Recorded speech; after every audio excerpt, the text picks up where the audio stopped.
Hola, soy la Basmati. Hoy voy a hablar de Caspar David Friedrich y la explosión del romanticismo y el liberalismo. Todos los días últimamente estoy haciendo una revisión de los grandes y lo estoy asociando con la época que han vivido para ubicarlos temporalmente. Yo me niego un poco a que cuando se habla de arte solamente como pasó un poquito con la literatura, ¿no? Que se diga la vida de una persona y se aprende uno una serie de cuadros y tal. Si no sabe el contexto, difícilmente puedes entender lo que estás viendo. Y entonces estoy dando un poquito del contexto de cada autor. Todos los días tengo la tentación de hablar. Se puede hablar de un artista desde el plano subjetivo o el plano objetivo. Es difícil porque como tengo poco rato hay que elegir uno, pero hoy me apetece hablar desde el plano subjetivo y entonces no voy a hablar demasiado de su obra, os voy a hablar de él y del contexto. Primero voy a hablar un poquito del contexto romántico, porque ya sabéis que los alemanes son los inventores, mal que les pese a mucha gente, del romanticismo. Y bueno, hay que ser justos, porque este señor además, Caspar Friedrich, vive en Dresde, que es el epicentro del romanticismo alemán. Ya sabéis que el romanticismo viene del idealismo. Y bueno, os voy a solamente hablar un poquito del romanticismo en Europa y luego empezamos con el autor. A ver si me doy prisa, que quisiera gastar solamente 4 o 5 minutos en deciros el contexto. He dicho una frase al principio que dice en el contexto, tengo que leerla, la belleza es verdad y la verdad es belleza. Eso es todo lo que sabe en la tierra y lo que necesitas saber. Esto es de Keats, la segunda generación, ya sabéis, de los poetas ingleses. Murió muy jovencito, con 20 y pocos años. Y en su epitafio creo que pone, aquí yace quien escribió su nombre en el agua. Me parece precioso. Su poesía es maravillosa, pero vivió tan poquito. Bueno, venga, vamos a hablar del romanticismo, del contexto romántico en Europa. Los paradigmas más importantes son la Revolución Francesa y la Revolución Americana, ya lo sabéis. Y, um, y bueno, el movimiento romántico se expresa a principios del siglo XIX y de alguna forma el romanticismo lo que expresa es una, ya está mi gato haciendo las locuras como todos los días, es como la sensibilidad cambiante de la época, de esa clase media, de esa burguesía que ha emergido y que ya tiene el poder. Entonces son un cambio de valores, de actitudes en música, en pintura, en literatura, en todo. Y bueno, todo esto por extensión también va a América. El romanticismo es sobre todo, como dice Baudelaire, la expresión cultural de una época, si se quiere, de un periodo, de un mundo en crisis, porque es que cambia todo. Tener en cuenta que hemos salido del neoclásico, de la época de la armonía, de lo bello, y de pronto ahora llega el caos, la confusión, no sé, el medievo, el culto al cementerio, lo macabro. Entonces, pero bueno, en realidad ellos lo que hacen estos jóvenes es reaccionar contra, como diría yo, una serie de convenciones como que les pachurran, ¿no? Del academicismo, intelectualismo, entonces quieren vivir, no sé. Y todo esto viene del siglo de las luces, con, ay, mis piernas, que con anterioridad ha acaecido y que hay una, ya sabéis, el cogito ergo sum, un exceso de racionalidad que lo estrangula, ¿no? Y entonces a principios del siglo XIX se rebelan contra esto. A mí Caspar David Friedrich es parte de este romanticismo, pero el romanticismo es un movimiento estético, en todo caso es una moral, pero nunca es política, por favor, no vayamos a confundir aquí. Y entonces dice que Isaías Berlín, por ejemplo, dice que el romanticismo hay como una especie de contrailustración, que eso ya está presente porque sabéis que el idealismo y la Sturm und Drang ya están presentes a finales del 18, ¿no? Pero es que también William Blake, por ejemplo, mucha gente lo pone de romántico, pero no lo es. Y entonces Isaiah Berlin lo pone de contrailustración.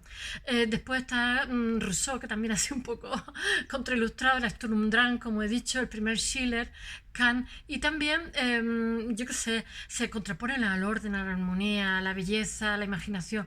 Y bueno, hay que decir que Goethe, como dicen los alemanes, nosotros decimos Goethe y ellos dicen Goethe.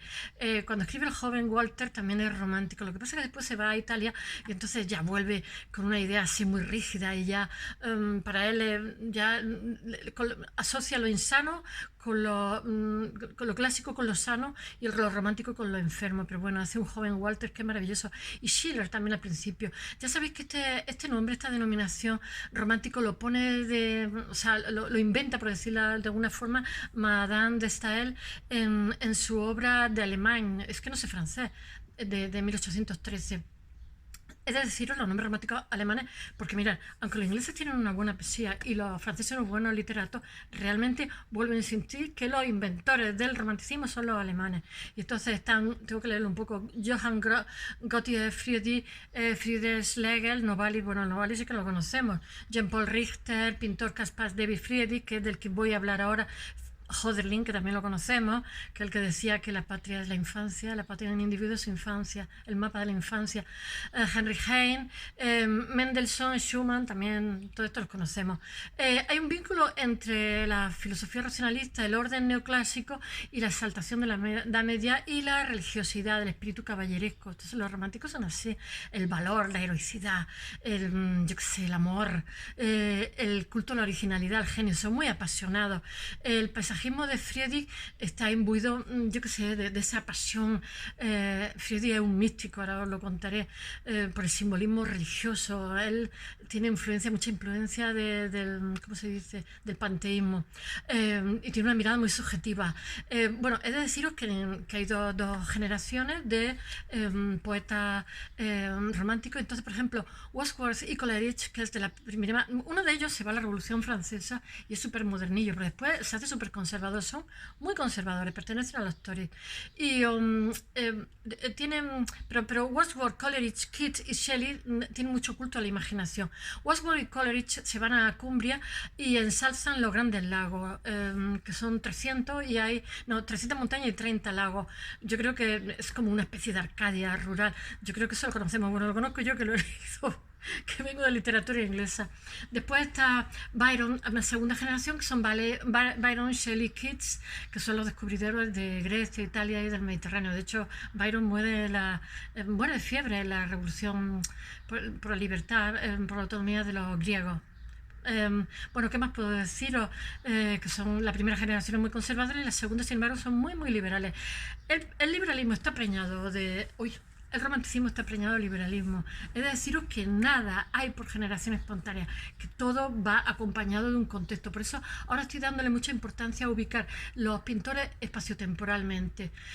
Bueno, tengo que leer, a ver, hay la segunda generación romántica, bueno, tengo que leerlos, Lamartine, Victor Hugo, que dicen los franceses, Prosper Mérimée, Shelley, Byron, José de Espronceda, que son muy, muy liberales todos ellos. De hecho, Espronceda, ¿no? ¿Cuál era? No me acuerdo. Hay un escritor que es romántico, que se suicida, que su padre es liberal y se tiene que ir a Francia, y él habla primero francés, después un escritor maravilloso. ¿Es Espronceda? Bueno, no me acuerdo.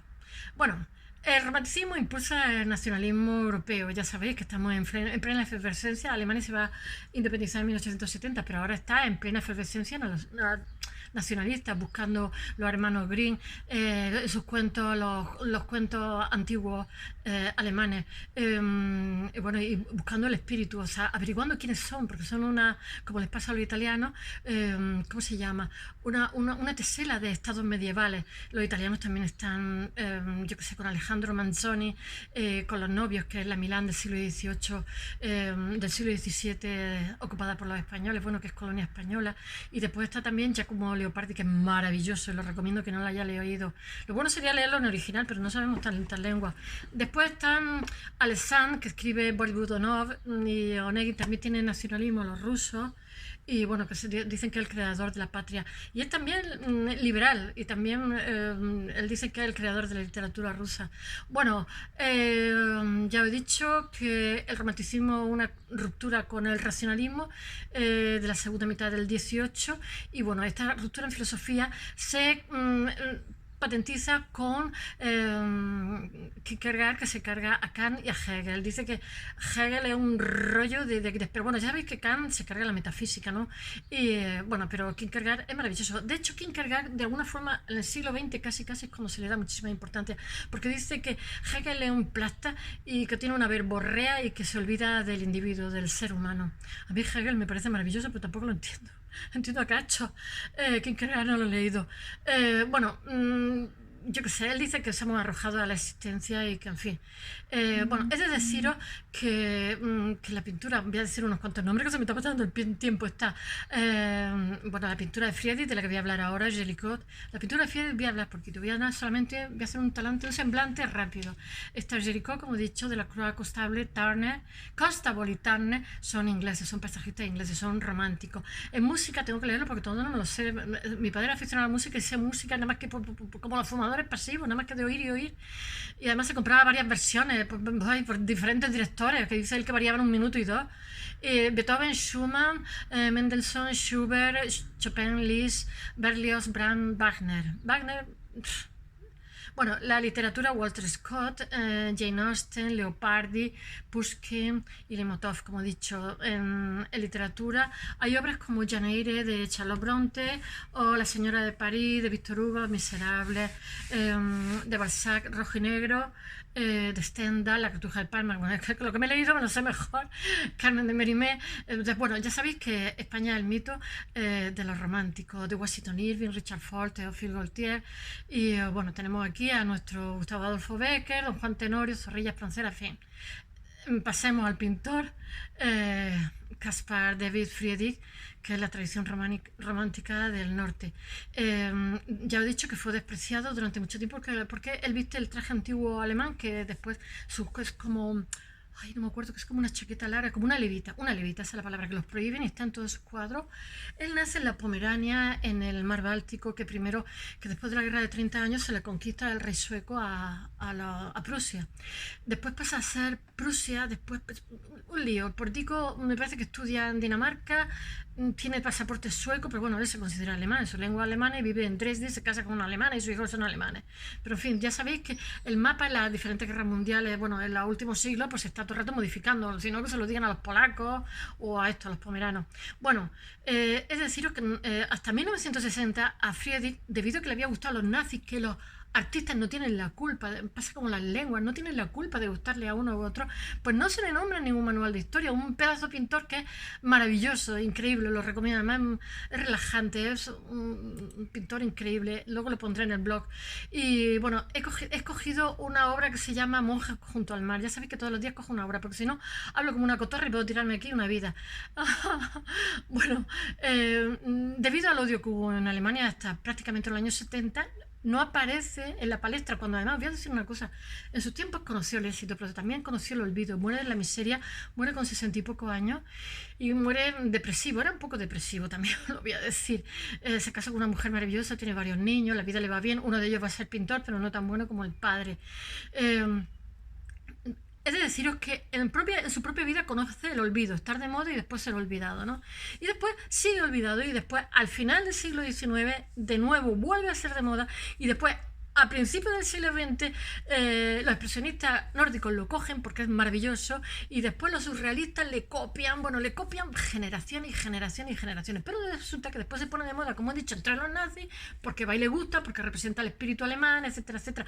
Porque también es verdad, tengo que deciros que en esta época los alemanes están intentando averiguar, como los italianos, quiénes son, como tantos otros sitios. Y entonces, bueno, están luchando, ensalzando el espíritu alemán de alguna forma. Entonces, su forma de ensalzar al espíritu alemán, él no milita en nada, pobrecillo mío, es pues haciendo sus cuadros, y resulta que los nazis pues lo ven maravilloso, y entonces después de los nazis lo aborrecen y no sale en ningún manual, hasta que en los años 70, fijaros, empieza otra vez a salir manual y ya tiene exposiciones, monográficos, es famosísimo, su obra cotizadísima, pero fijaros, se ha pasado el pobre casi 170 años ahí en el olvido. Qué desastre, de verdad.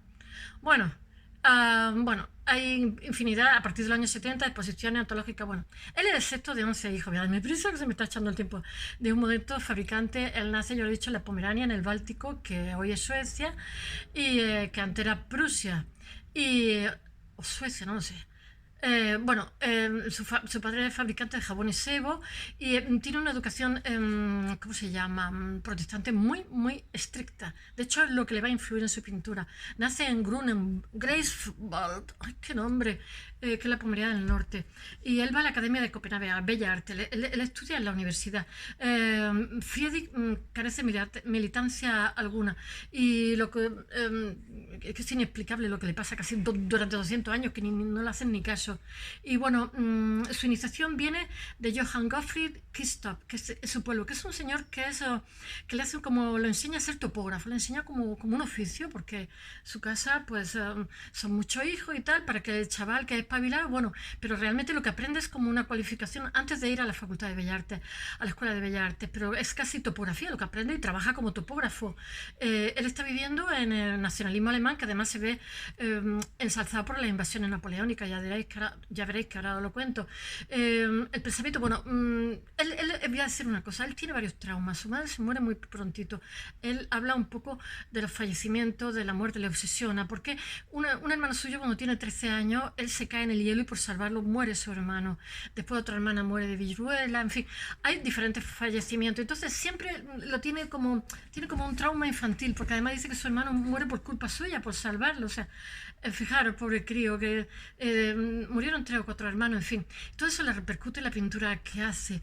Y después él tiene un pastor protestante, tengo que leer lo que se llama Gotthard Ludwig Kosegarten, que es un señor que es defensor de la religiosidad emocional, es panteísta, y eso influye muchísimo sobre. Ya sabéis que los protestantes son muy amantes de las citas bíblicas, etcétera. Y entonces él centra, es muy importante su formación protestante. Ya sabéis que la iglesia del norte de Europa son unos protestantes también muy particulares, son muy rígidos, etcétera. Y entonces su obra son todos paisajes donde no se ven figuras, o se ven muy pequeñitas, o se ven de espalda, donde la naturaleza es lo que reina. Pero en esa naturaleza él es un místico, él está buscando, no es solo un paisajista, porque si le pusiéramos esa etiqueta nos quedamos cortos. Él es un místico que está buscando a Dios en todos esos paisajes, y es una persona apasionada, introvertida, y a él le pase lo que le pase, él sigue adelante, sigue adelante. Y lo único que hace en su vida especial es casarse a los 40 años con una dependiente jovencita de 20 años, y que además es bastante feliz con ella, pero bueno, era un depresivo aquí para nosotros. Pero bueno, es el único sobresalto, porque él tiene como una metafísica, como una meta en su pintura, y él va a hacer determinadas cosas que son paisajes, es una preciosidad, porque él dice que está la huella de Dios ahí. Y bueno, después de nacer y crecer y todo eso, y de estudiar, se establece en Dresde, y ahí es donde él siempre estará. Algunas veces sale para volver a su pueblo, porque está su familia, etcétera, pero Dresde es el epicentro del romanticismo, como he dicho, y bueno, él se va por las montañas de alrededor, y él tiene fijación con los amaneceres, los crepúsculos, los mares, etcétera. Pero ya he dicho que lo más importante es su formación religiosa, que es lo que le condiciona.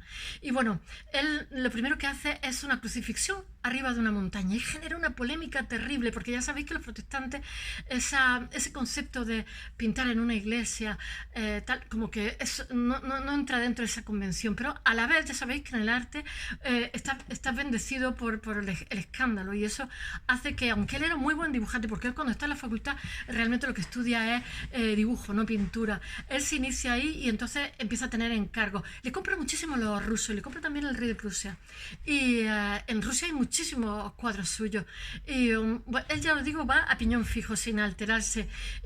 Toda su obra son unos paisajes preciosos, son paisajes metafísicos, donde él plasma su subjetividad, y donde por su influencia de topógrafo él utiliza las panorámicas.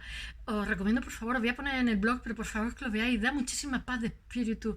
Él busca a Dios en todos esos paisajes, él tiene una minuciosidad muy grande. Él está en medio de la naturaleza. Para él la naturaleza es la escenificación de lo trascendente, es el memento mori, que nos deja la gloria del más allá, nos refleja la gloria del más allá. Y entonces por eso tiene obsesión con las luces rasantes, el crepúsculo, el amanecer, y las figuras son figuras solitarias que casi siempre están de espalda, yo he dicho, con las levitas en algunos casos, y otras son escenas nocturnas bañadas por la luna llena, o un bosque, o la entrada de un cementerio, ya sabéis, son románticos, que le obsesiona el medievo, yo qué sé, la ciudad de la lejanía, el mar, y bueno, él es como buen simbólico, él está muy condicionado por la simetría, y él lo que consigue es generar un espacio metafísico de sensaciones que hay en sus cuadros. Espero que os haya gustado. That's all. Luego pongo el blog.